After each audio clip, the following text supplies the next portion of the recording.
The Russ and Z Show.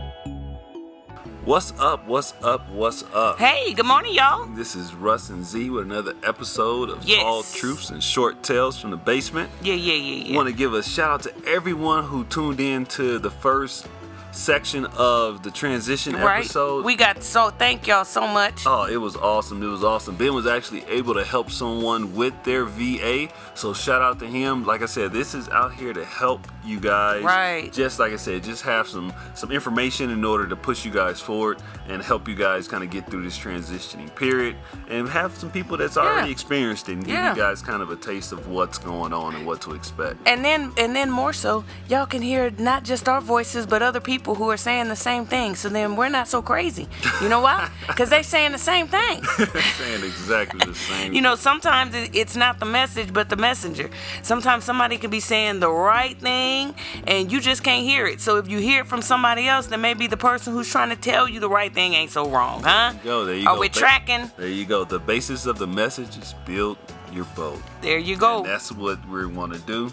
Is help you guys get your boat ready. Why? Because there's going to be a lot of coasting going on. So we want to make sure everybody's good to go. You got to row too. When you get in your boat, you have to row and get to the side. Row. Yes. Boat. There you go. But we got to bring up something that happened this past weekend. Yeah, man. Our mascot. Yes. Champion. Chimpy. The boxer turned 1 year old. Yeah. Happy birthday to Champ. Yeah, he was our pandemic purchase, y'all. Yeah. We was in here scratching the walls. We needed a pup. But he helped out a lot, though. He did. He is, that doggy just is a great doggy, But, as with everything, there's always something that happens, and our motto is always something. It's always something. Always something. So Do y'all feel that way? Yeah, man. You guys feel that way that it's always something? Like you turn in the every time you turn around, something else is right there. You just want to stand still. That's us, y'all. You just want to be still, y'all. God, dog. So what we trying to say is Champy had a good old day. Mm-hmm. He got a hat. What else he get? Cookies. He got a birthday bath that he did not appreciate, and then he got a trip to the vet, y'all. Oh, yep. A trip to the vet. Yeah. Because after a wonderful walk with one of our big babies, he broke 3 of his bloodline toenails, and oh my gosh. Trying to chase after other dogs. Goodness. I guess he wanted them to celebrate the birthday with him. I guess. Speaking of celebrating birthdays, if you go over to Moss Company LLC and go to our shout-outs page. Yeah, y'all. We actually have where we give birthday shout-outs to other people. So this is one of our birthday shout-outs. So happy birthday to Champ. There you go. March 20th. Yeah. And so we're starting off with that for Champ. So as we roll into the second part, like I said, we want you to guys go ahead and focus on it. Yeah. Information on this second part. There you go. We want to finish it off where we kind of left off in the last episode. So stay tuned in, and we're getting ready to go into the interview after this commercial break.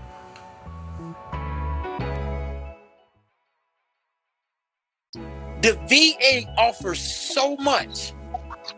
They offer so much, but where they get over on is the lack of ability to educate themselves about different processes, this or whatever the case may be. I tell people all the time, if the VA giving away draws, I want them. Because to me, I've earned it. I don't care. I don't care if I just get them and put them in the drawer. Well, you can have mine. Dude, it's a simple fact of, to me, I've earned it. I did that time. I've done that time. And I have so many veterans and stuff like that I run into and I talk to. I don't want to deal with the VA. Let somebody. I said, you're crazy. You're crazy. That's free money. Now, Clyde, let me tell you this. Let me tell y'all this. So since I became a veteran service officer, when I first started, again, like I told y'all, I did 24 years. I might be the old man in this group or whatever, but I did 24 years. And then when I became a service officer, I was learning how this VA stuff worked. So I had a World War II female veteran. She was a nurse when she was in. When she got out, she put in her claim with the VA. They gave her 40%. She didn't want it. She wrote back to the VA and said she didn't want the money. So she gave up the money, but she still had her percentage. Now, fast forward to, she had to get out in the 40s. So fast forward down to 2016 when I meet her, and now she's elderly. She doesn't have any family. She was looking at going into the veteran home out here. But now I was helping her get back her VA benefits to include the money and maybe to even apply for any upgrades so she would be at a higher status when she go into the veterans home. So again, like we were saying, these benefits are beyond just the income that you pull in. They also can help you long afterwards. Again, when you're talking about, okay, now I can still earn a job. If something majorly was to happen to me and I couldn't earn a job anymore, that's an income that I have coming in, but I still have my medical benefits. My medicine is being paid for through the VA. These are things that I want to make sure the people coming out now know exactly what they can have. I know we were talking about this earlier. If there's one thing I wish I knew when I wore the uniform, I wish I knew the VA process. I don't know how many of my troops that got out that I talked to, but I used to always give them that top. What are you going to do when you get out? Yeah, you're going to have your GI Bill money, because at that time it wasn't the post 9/11, it was just a GI Bill. But if they weren't trying to go to school, what are you going to do? How are you going to take care of yourself? What are you going to do for medical? And I was always saying that stuff, not knowing the VA process at that time. So I wish this was something that we could teach our military people, either at when they at every base, at the Emory Family Medicine Center, once a month they can offer a class. That class can be 1 hour long. Just tell them about the VA process. That's the one thing I wish we could do right now for everybody that is wearing the uniform, because even the ones that I help going through the MEB, there are so many that don't know. And they come to me at the last minute, even though, especially right now with the pandemic and me not being able to go to the TAP briefing, we just now started doing the separation brief that they do, the precept brief. So I'm able to get back in there and talk to them during them. But that's just something we just started that last month. So that's the one thing I wish I could go back and do over again for everybody. And I was very fortunate that I come from a long line of folks being in the military. A good percentage of my family joined the military, and a lot of them retired and got out. So I had an uncle that did 20 years. My dad did 23 years. So my dad said something because I knew I wasn't going to retire. Here's the bid that my dad gave me when I was a year out. He said, "Son, you don't get a retirement. VA is your retirement. So you need to take this serious." And, my dad walked me through that entire process. So I was able to obtain 90% out the gate. So I just had to slow walk it to get that 100%. But then you're right. There's a lot of people that don't know. They just don't know. They have no idea. They have no idea. And like I said, it is definitely something that needs to be taught earlier than TAPS. I mean, that's like your final, you know what I'm saying? Even though it allows you to go to TAPS, more than once. And, in my opinion, and this is, Russ's opinion, from the podcast, it needs to be tweaked up a lot with the TAPS, just because, it's very high level, and that's great, but it's a lot of information that's bypassed and just kind of skimmed over, where it's the big part of what you need to do, and I bring up LinkedIn from the beginning, and it was something that they kind of said, okay, let's build your profile, put your picture up, let's take a picture, put it on the site. Yeah, that's exactly what it is. Go be free. That's exactly what it is. Like it's and there are companies around here, and there's a lot of different places that help you write your resumes and all the other stuff. But it's just one of those things where, you almost feel like you just, kind of kicked out of the nest and like, all right, figure this out. A lot of people can figure it out. A lot of people definitely had lives before they came into the military. I was a manager at Home Depot before I came in. I was working there for a couple of years. I was doing stuff, and so some people know how to maneuver the interview walk. Some people know how to, actually be able to sit in front of all that stuff. But it's just sometimes you just got to dig deeper for a lot of people who just have never done it before. A lot of people join straight out of high school and never had to deal with that before. You know what I'm saying? Their first time out the gate is trying to find a job that's going to take care of their family. You know what I'm saying? Because now they're out of the military. Now they need to take care of the wife and the 3 kids they got now that they've acquired over the 20 years that they've been in the military. So now it's just a different level of pressure for those folks, that they need to basically prepare, because like I said, that's where the mental health issues come from, with a lot of people having a hard time dealing with the difference, the hard time, going from getting feedback every day, whether it's positive or negative, to kind of sitting back and wondering whether you're doing a good job or not, after being on the job for about, 3, 4, 5 months. So, it's just a different level of what you're used to, and a different level of managers, a different level of, co-workers, a different level with that. And so, like I said, it does make a big difference. And like I said, with the VA portion of it, I mean, that is something that is for the rest of your life. You may give 20 years to the military, but you're giving what's the rest of it that you're dealing with VA and appointments? And it's just like what you were just saying, Russ, that, I think that, when we were in, we don't, some of them came in straight out of high school, never had jobs, didn't do any of that stuff. I can tell y'all this. When I was the supervisor here in Nevada and I was interviewing people to become service officers for the Nevada Department of Service, I had some military people go through. And I had a couple people that I swear they wore the same Docker pants and polo shirt that they had from when they joined the military. And this person was a retiree. When I'm looking at this and I'm like, I know I went through TAP, and when certain people came in, they was telling us about the clothes that you want to wear. And everything is a big thing. Now, pay attention to what they teach you in that TAP class, especially when the resume. I used the TAP book to write my resume. I did mine myself, but I know I'm a personnel. But you also have to realize you got to strip your resume of all military talk and learn what the civilian equivalent is on the outside. The big thing with personnel is we're HR, we're human resources. In personnel in the military, we do in-processing and out-processing. But in the civilian side with HR, human resources, it's onboarding. And I had no idea. I'm like, I'm not going into the Navy. What you mean onboarding? What are you talking about? I'm not getting on the ship or nothing like that. But I had to understand from them. No, this is our in processing. When we bringing people in, that's what that is. And I learned how to transfer that onto my resume. This is what I did and all that stuff. So it's real good. And what you were talking about earlier, Clyde, those individuals who come from a military background, they're going to know what the VA is. I've seen that.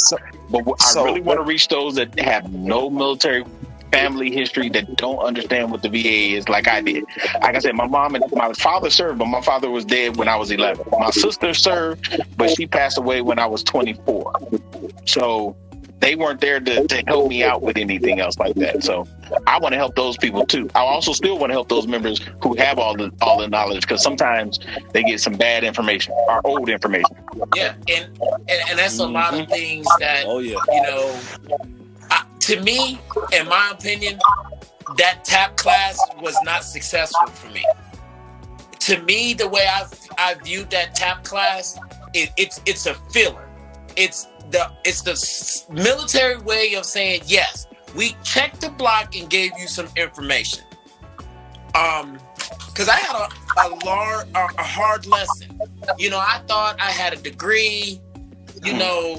I have military background, experience doing IT, and I learned the hard way. That doesn't mean anything, because when you get out, you are a resume just like everybody else. You're a name on a paper. So these organizations are like, okay, what do you have that this next person don't? So you have to really distinguish yourself when you get out here in these streets and out here in this real world, because there was another lesson that I learned. When you get out of the military, because my dad called the military a glass bowl, because everything is being fed to you. Everything is being provided for you. When you get out here in this real world and realize that you have to provide all of this stuff, things get real quick, really fast. So I tell, Ben hit it on the head earlier. Look, when you get it in your head that you getting out, everything ceases. Look, everything else, nothing else matters. Nothing else matters because full-time focus. When you get in your head that you're gonna walk away from that uniform, that time goes very quickly. It goes a lot faster than you think. So for me, it was really getting out and understanding how to maneuver in this world.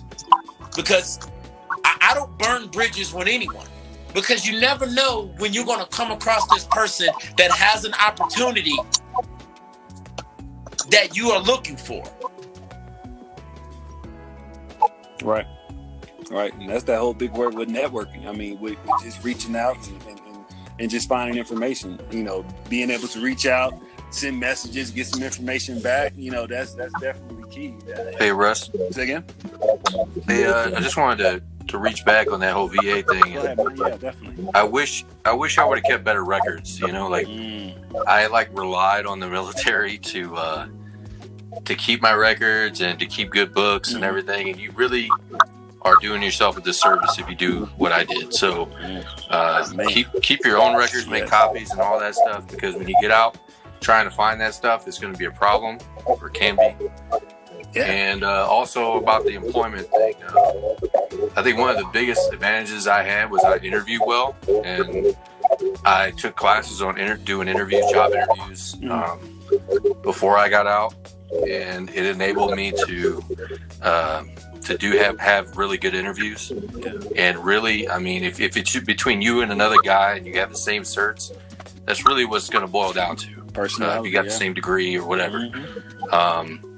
You got to make yourself likable, and you got to make yourself seem like you are, what you're portraying yourself to be, like a good person and a good employee. So that's really important. So interviews, focus on that, because you're going to have a lot of them when you get out. Definitely. And honestly, I mean, if you think about it, I mean, for the people who are applying for certain jobs, I mean, you write your resume to the job that they're requiring. So 9 times out of 10, you and 3 other people are going to have basically the same resume, minus a little bit of work history different, but it's all going to read to where I'm a fit for this job. I've had the experience. And what's exactly like you said, is the personality, is the fact of, do you fit in with this team? I mean, are you going to merge well with the team? I mean, we could train you on whatever. You got the knowledge of it. You know the foundation of it. But once you sit behind this desk and we all have to work together, how is that going to fit? How is that going to work together? So that's what's going to make you. But they don't teach you. And that's what they do. You got to be able to communicate your interview experience. Process and tell us about your strengths, your weaknesses, and all that stuff. But no, I mean, in the interview, they could be asking about, okay, so what's your family life like? And it's like, I wasn't prepared for this. And that's where we struggle. A lot of us military folks, we struggle because we don't know how to articulate ourselves. We don't like talking about ourselves. That's not something that we were taught. Especially when that 10 plus club, because not everybody make it past that 10-year mark in the military. So we get very institutionalized when we're in the military, and you hit it on the nose. A lot of people get out and they start focusing on making sure they meet the minimum requirement as far as the skill set go, and they totally forget that most of these organizations, I've been in interviews where they didn't ask me a single question about my technical ability, but they wanted to know who I was as a person. They wanted to know who I was as an individual. What are you doing to better yourself? What is this? Okay, good. If your technical ability wasn't good, you wouldn't be sitting in the interview. So a lot of, and what that word is, the terminology for it is soft skills, because it'll come down to this. 2 people, now let me say it this way. An organization would rather have someone with a lesser skill set, with a great attitude and a willingness to work and learn and achieve, than to someone that is overqualified with an attitude. Yep. That is exactly right. That is definitely exactly right. And like I said, it's up to them because they're the ones who want to know who they want on their team. It's their selection. Once you walk out of there, they're going to sit there and they're going to say, okay, what do you think about this person? Do you think they'll be a good fit for the team? Do you think they'll fit right in? Do you think it's going to be a long molding period? If they say, nah, they're not, that resume is going into, saying to the bin and they're moving on to the next person. Man, Clyde, I want to ask you a question real quick. Since you're still in, you're still active duty, do you see the military doing anything to try and help with transition as far as maybe, giving other classes or doing anything else? I mean, like I said, I know a lot of people have a lot of opportunities and they, AFCOL and GI Bill and all that other stuff. Do you see them trying to do anything more to help transition? There's a new transition program. I apologize. I can't call it off the top of my head. I'll have to get that information back to you, but it's basically where you go out into the corporate world. That's Skill Bridge. Yeah, Skill Bridge. Correct. Oh, so they have that now. Gotcha. Okay. For the most part, it's majority of the same programs that existed since our time, since your guys' time. Some of it gets rebranded. Some of it is, right. Some of it big is, cycle of the military, a little bit different and stuff like that. There are things like, you knew about this, but the COOL program where you can get certifications, but it caps out. But do you see them pushing that though? Do you see them sending like notifications and emails out saying, "Hey, take advantage of this program," or is it kind of one of those stagnant things where you have to talk about doing? I've seen my PERS push it out and stuff like that. But I'll tell you what the biggest dilemma is with that, especially for the younger guys and stuff like that. I have not, because my career field changes so much of stuff. Like before, it was Six Sigma. Now it's data analytics. If I would have got a Six Sigma certification, then I probably would have. I could have utilized it, but data analytics is going to go way further. So I'm probably going to utilize that for some kind of certification in data analytics. But it kind of. Gotcha. It kind of puts you on the fence, because you don't want to go on this side and then you cap out and then now, there's a better certification to get. So that COOL one, it is not as great to me as it could be. Right. Because it does and pretty much it's a one-time thing, right? You know what I'm saying? Yeah. So, do you want to be that guy that's in the wilderness with one bullet left in the gun? And miss the kill, you know what I'm saying? I look at it in that perspective. But I get what you guys have been saying and stuff like that. Also, I was trying to jump in earlier, and I apologize. I'm not good at just jumping in because we've been working this entire time. So I'm so accustomed to radio etiquette and saying over. And it's just hard for me to jump in, especially when you're on a line with some brass and stuff like that. But needless to say, there is a link, and I'll get that for you, Russ, and you can put it out there on further shows and on social media or something. But it actually takes your AFSC or your MOS and it converts it into the civilian jargon. And it's phenomenal. I first found out about it, I want to say it was back in, I think it was like 06 or 07. They thought I was out or something like that. I can't remember. It was after a little while after I cross-trained. But, they sent me the email for TAPS and stuff. But it was just the VA or somebody, but they sent me an email to my government account. And it had that link, and this is back in the day, and they gave me that information. Like, they took my job and flipped it into the civilian sector. And all the wording and everything is designed to translate it out into the civilian sector. But now there is a link, and I want to say it's either on the VA or something, but I have it somewhere. I will shoot that to you as soon as I get off. Oh yeah, definitely. But now the one that he's talking about, I know they did in TAP when I retired. The link that you're talking about. Because I did it through TAP. I don't think this is the one from TAP. I think I searched for this one because I was trying to translate it to my brother, because he has some business and stuff that he does, and they needed some help with it. My sister owns a restaurant, and you know, they were getting ready to hire people. And I'm like, dude, that's what I do, you know. But I'm blessed in a sense, you know. I'm not gonna lie, I'm behind the power curve with getting all my extra stuff because of, you know, personal issues and things of that nature. And not to say that I shouldn't have taken advantage of it, but and Russ knows, I had a lot of trials and tribulations. And I wasn't able to, you know, do everything education-wise. I'm just blessed that I'm in a career field that is one of the ones where in the civilian sector, the GS sector, my years of experience is going to pay off in the long run. I could slide out, you know, military right now and jump into a GS-12 job with nothing, just off my experience. Right. Yeah, but that's just me. Everybody is not that fortunate. So a lot of the guys that I run into, you know, I tell them the things that they need to do.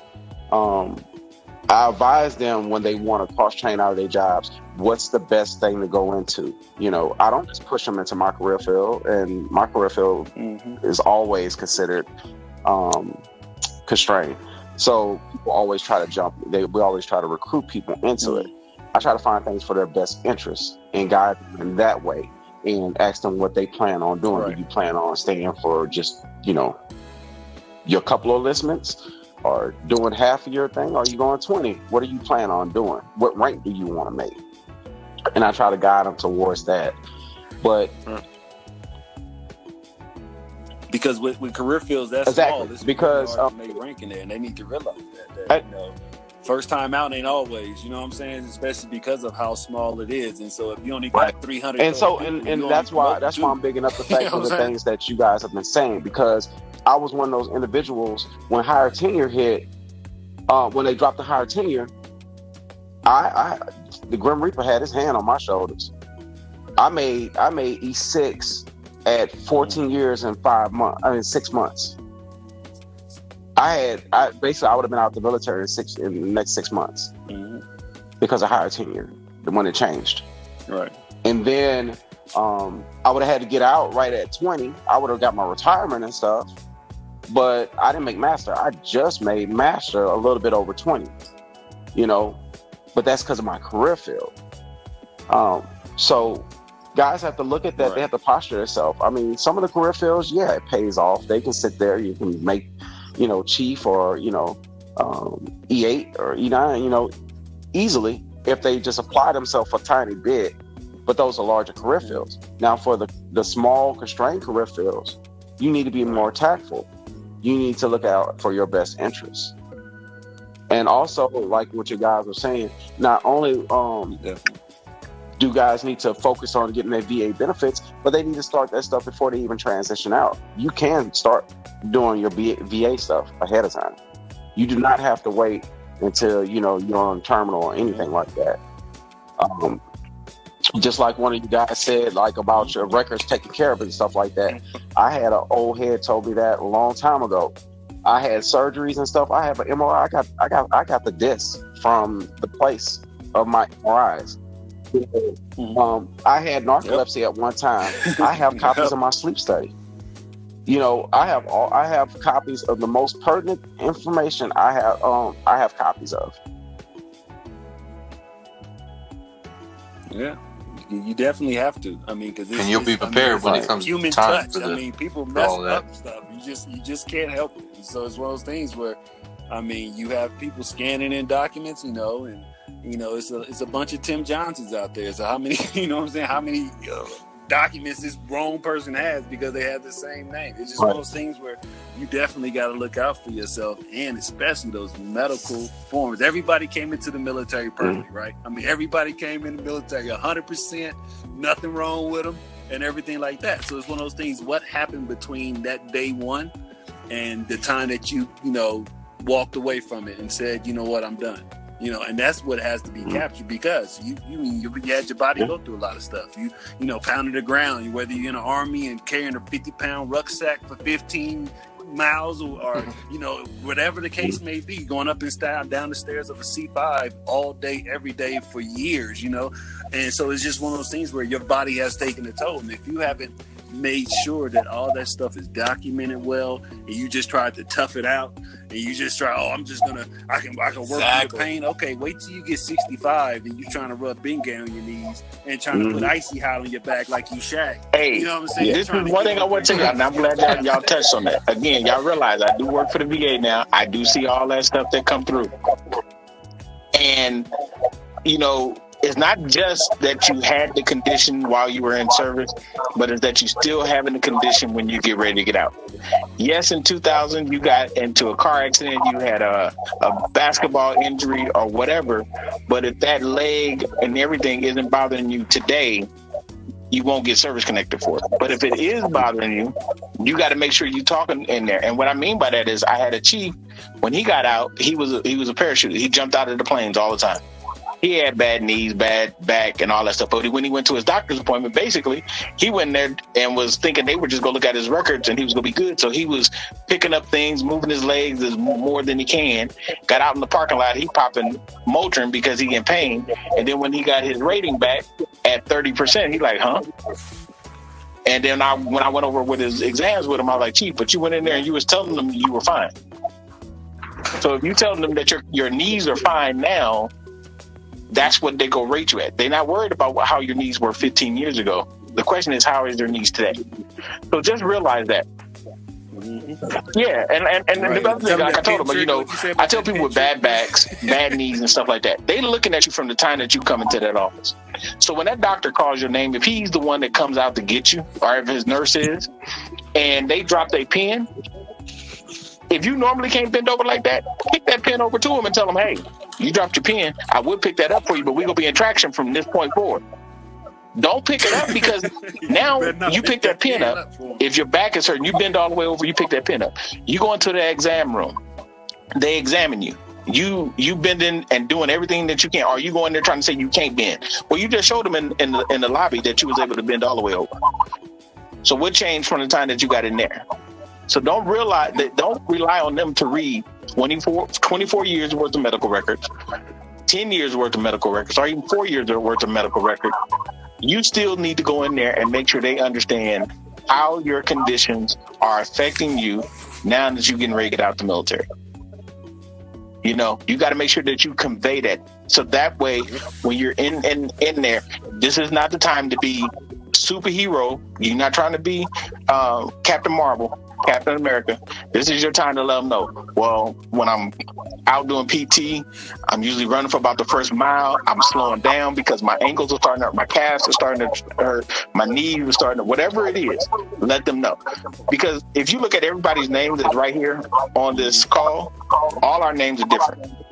So in the end, nobody can take care of you better than you can take care of yourself. That's right. That's what it comes down to, and that's what it has to come down to. Because, like I said, it's you. You know what I'm saying? It's what you've been through. It's what you've experienced. It's your paperwork. It's your pain. So it's one of those things of don't try and go in there and man through it. Go in there and let them know what's going on, because it's something that is a benefit for you for giving your time to the military, and so they're giving it back to you to say you came in 100% okay and nothing wrong. And you leaving with these elements, so we want to give you something for your time. Correct. And for putting your body through that for the sake of the military. And so it's one of those things that, like I said, people don't turn it down, don't turn your back on it. Like Ezra was saying, if it's something that they offer, definitely read up on it and take advantage of it, because it's something for you. Hey, I definitely appreciate you guys coming on. Any last words and final words for people from each one of you guys? And like I said, we go back and we'll start with Chris, man, and see, any final words for people who are just thinking about it or going through it or been through it. My last thing I got is just know what you're worth. Do your research, know what you're worth in your career field and what you're trying to do when you get out. Do your research, know your salary, so you can ask when you get in there. Don't make it awkward, and don't ask for too much or too little. Don't price yourself out of a job or whatever. Just know what you're worth. That's my last thing. There you go. Don't go in there saying you worth 6 figures and you only got a little bit of training, right? And don't sell yourself short either. Right, exactly. Exactly. Yeah. Clyde, man, anything that you want to give your fellow active duty folks? Yeah, especially for the newer age guys who are in that redux retirement, automatically penny pinch, man, and put that money aside and let the Air Force match it up. They didn't do that for they didn't do that for nothing. We're fortunate enough to get our retirement when we get out, but those guys, if they don't put their coin to the side, they're not going to have the same thing that we have. It's all based. They get what they get out what they put in. So, hey, guess what? It don't matter about having 24s. It don't matter about having Chargers and Jordans right now. You got to think about the retirement. Yeah, and I'm not coming for you, but no, seriously, I'm you got to start. Hey, man. Hey, listen. Hey, but the last thing I got, I did find that link. It's called onetonline.org. Okay. Oh yeah, they starting to actually push that at TAPS now. Yep, they actually I know the TAPS I went through, they pushed that and they told us to all go on there and create an account or something and then find your job and the locations and stuff like that. Is that one, right? Where you got to go in there? Yeah, but this one right here, man, it breaks all your stuff down. It talks about the tasks that you can do and, technology skills and knowledge and all kind of abilities and work activities and all kind of stuff. So, it's awesome, man. It's very detailed. So I highly suggest that you guys, go out there and just put your AFSC in there, and see what it spits out, man. And we definitely have that link. I put that link out there on our blog, definitely. And another thing, piggybacking off of you and the Redux, TSP. Man, I wish I would have known about TSP when I first. I knew about it, but I didn't know about it. They tell you all this stuff. I think I waited till I was in for almost 7 years before I started my TSP. And I look back on those 6 years beforehand on how much I could have had in there once I got ready to flip it over to, the civilian side, and was like, man, I missed out on a lot. So definitely, if you guys, for the TSP program, is definitely something where you're putting stuff to the side and you can use that. A lot of people don't know that you can actually take out a loan against your own money with the TSP. I've known some people who's paid off. They say, for example, they owe like $8,000 or $9,000 on a vehicle. They use that TSP money to pay it off, and then they went from having an $800 car note or $600 car note to only paying $117 a month back to pay the money back, over a certain period of time. So, it could be used for a lot of different situations. For COVID, during the pandemic, they allowed you to use that money if you didn't have any money, or if you were coming up short based on what was going on. So, it's a lot of perks with the TSP program, in my opinion. So definitely, if you can, to all my active folks out there, look into that, because it can flip over once you get out to, if you have an organization you work for that, can bring it over. So definitely. All right. Evan, any final words for anybody out there? The only thing I can really say is really invest in yourself. You got to believe in yourself, and you got to believe in yourself, and you got to find a way to protect your peace. That is and the only reason why I bring that up is because that's where I'm at right now. Is finding new ways to protect my peace, and because it's such a huge thing. I put peace over happiness, because if you're not at peace, there's no way you can be happy. Like, seriously, you gotta find, say that again, man, ways to protect your peace, and that's what I'm striving for. This is what I work hard for every day. There's a reason why I sit in front of this computer every day. It's because I want to protect my peace. And when you get to that stage in your life where you're protecting your peace, nothing else matters. Nothing else matters. And you can enjoy this life, and you can enjoy this life the way you want to. So protect your peace.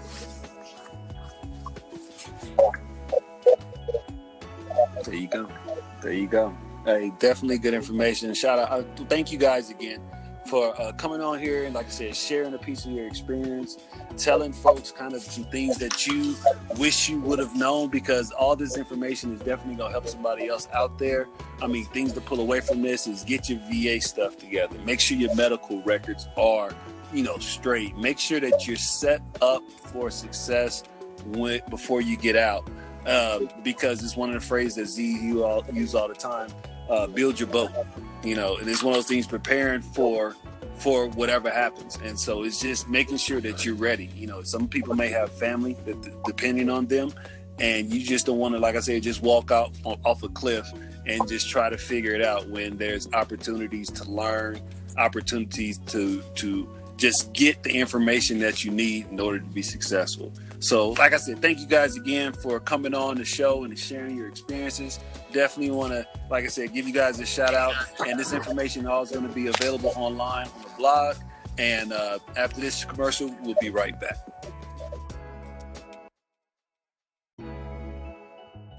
All right, we're back. Yeah. Man, that was a lot of definitely good information. I feel like I learned something. The stories and experiences they went through, right, and being able to let us know about them and tell you guys about them. Mm-hmm. Like I said, hopefully it's going to help you guys with your transition, help you guys with your decision making. Like I said, one of the main topics is going and making sure you get that VA stuff taken care of. Yes. You always want to make sure that anything that's happened to you in the military while you're in, that it get documented and that they can look towards. So thank you guys for coming out and doing the interview. We want to appreciate you guys and thank you guys for doing it. Yes. Thank you so much. And for the next episode, we will be talking about transitioning from EMS, y'all. There is a transition to that, yes, but it looks a little different. Typically, people who come out of EMS are usually because of health issues, or you just can't hack it anymore. You don't really walk away from that job because you don't love the job anymore. So we're gonna, it's the mental wear. So we're gonna dive into that. Stay with us. Yes, definitely. But until then, what you can do is go to our website, www.mosscompanyllc.org. Check us out on Instagram at RussandZ_podcast. You can also follow us on Facebook at facebook.com/RussandZ. Yes. Follow us, like us, please. All right. But until then, we want you guys to be the change you want to see. Until next time.